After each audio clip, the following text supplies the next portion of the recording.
হয় আজি গোসাই বিহু আৰু ND24 প্ৰতিগৰাকী দৰ্শকলৈ যাচিছোঁ গোসাই বিহুৰ শুভেচ্ছা। মই বৰ্তমান উপস্থিত আছোঁ ঐতিহ্যমণ্ডিত যি গুপ্তকাশী বিশ্বনাথ ঘাট, সেই ঘাটত মোৰ সহযোগী হিৰাংকৈ ইয়াৰ দৃশ্য দেখুৱাব। ইতিমধ্যে বিশ্বনাথ ঘাটত আজি গোসাই বিহুৰ দিনাই অগণন ভক্ত লোকে আহি পেলাই ইয়াত ভিৰ কৰা পৰিলক্ষিত হৈছেহি। এয়া হৈছে বিশ্বনাথৰ যি ঐতিহ্যমণ্ডিত বিশ্বনাথ ঘাট, সেই ঘাটৰ দৃশ্য আমি দেখুৱাই আছোঁ। এই বিশ্বনাথ ঘাটত আজি এই গোসাই বিহুৰ দিনাখনেই এক প্ৰবাদ আছে যে বিশ্বনাথ গোসাই লৰক ফৰক, ছমাহ জলত ছমাহ বামত। আচলতে এই নদীৰ মাজভাগত ছমাহ যি বিশ্বনাথ গোসাই ভাগক ৰখা হয় মহাবাহু ব্ৰহ্মপুত্ৰৰ মাজত, আৰু আজিৰ দিনটোতে নদীৰ মাজৰ পৰা সেই গোসাইজনাক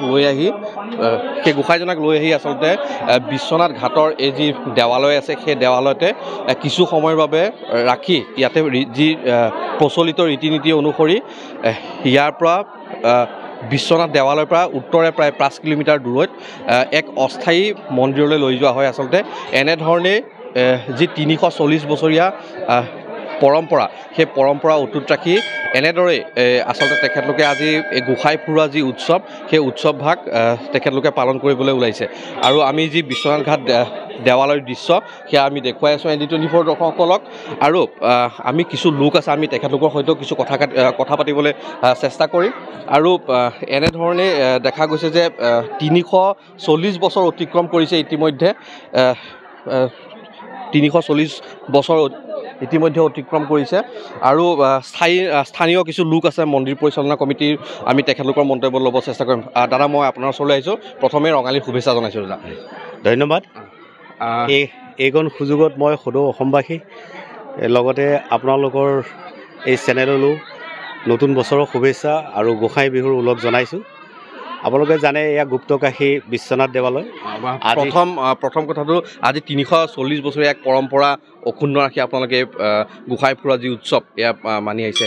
কিমান সময়ৰ পৰা আজি আৰম্ভ কৰিব, কেনেধৰণে কৰিব, গোটেই সমগ্ৰ বিষয়টো যদি কয়। হয়, এই উৎসৱ আমি আহোম ৰজা গদাধৰ সিংহৰ দিনৰ পৰা পৰম্পৰাগতভাৱে চলাই আহিছোঁ।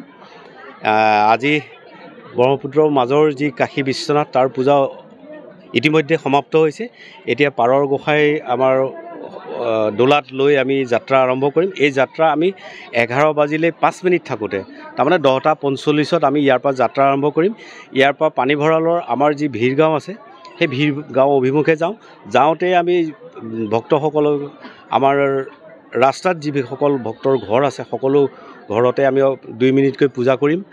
আৰু তেনেকৈ গৈ আমাৰ তাত অস্থায়ী মেলা হয়, মেলা বাকৰি আছে। সেই মেলাতে আমি জিৰণি ল'ম। জিৰণি লৈ পুনৰ গধূলি আকৌ একেটা পন্থাৰে, মানে সকলোৰে ঘৰৰে দুৱাৰমুখত পূজা কৰি আহি পুৱতি নিশা আহি গোসাঁই আকৌ পুনৰ মন্দিৰত প্ৰৱেশ কৰিব। ঐতিহ্যমণ্ডিত বিশ্বনাথ ঘাটৰ এই যি গোসাই বিহুৰ দিনাখন আপোনালোকে যি উদযাপন কৰে গোসাই ফুৰোৱা মেলা, এক প্ৰবাদ আছে যে ব্ৰহ্মপুত্ৰ নদীৰ মাজত যি গোসাঁই আছে, বিশ্বনাথ গোসাঁই লৰক ফৰক, ছমাহ জলত ছমাহ বামত। অকণমান যদি আমাক সবিশেষ কয়।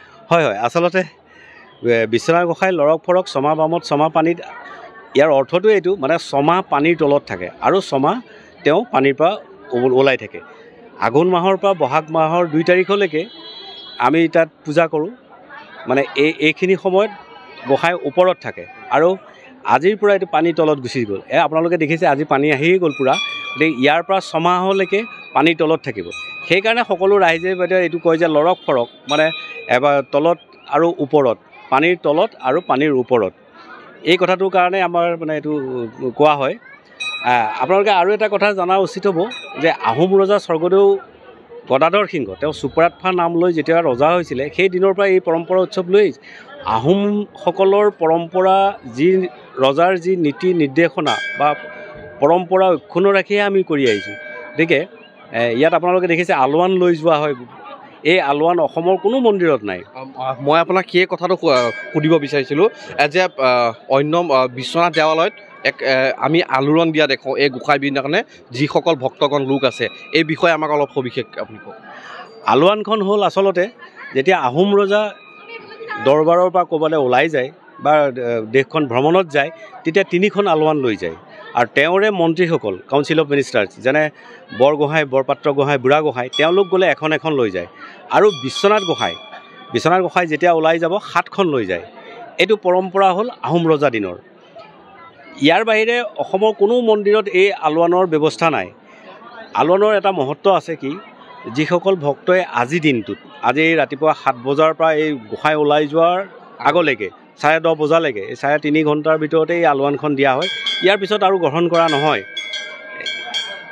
ইয়াৰ এটা বিৰাট সাংঘাতিক মান্যতা আছে কি আপোনাৰ যদি মনৰ কিবা আশা থাকে আমাৰ বাবাৰ পৰা আপুনি কিবা বিচাৰে এই আলোৱানখন দিয়াৰ লগে লগে মনোবাঞ্ছা পূৰ্ণ হয় আৰু আজিলৈকে কোনো আহি কোৱা নাই আলোৱানখন দিয়াৰ পিছত মোৰ যে মনোবাঞ্ছা পূৰ্ণ হোৱা নাই বুলি ধন্যবাদ জনাইছোঁ আপোনাক আৰু হয় আচলতে এনেধৰণে আমি পৰৱৰ্তী সময়ত বিশ্বনাথৰ যি পানী গোসাঁই সেই গোসাঁই আৰু কিছু পিছতে এই যি বিশ্বনাথ দেৱালয় আছে দেৱালয়লৈ লৈ হ'ব আৰু আমি প্ৰতিটো খবৰ আচলতে গোসাঁইজনা আনি কেনেধৰণে যি অস্থায়ী মন্দিৰ ভাগলৈ লৈ যোৱা হয় সেয়া আমি দেখুৱাবলৈ যত্ন কৰিম ND24ৰ দৰ্শকসকলক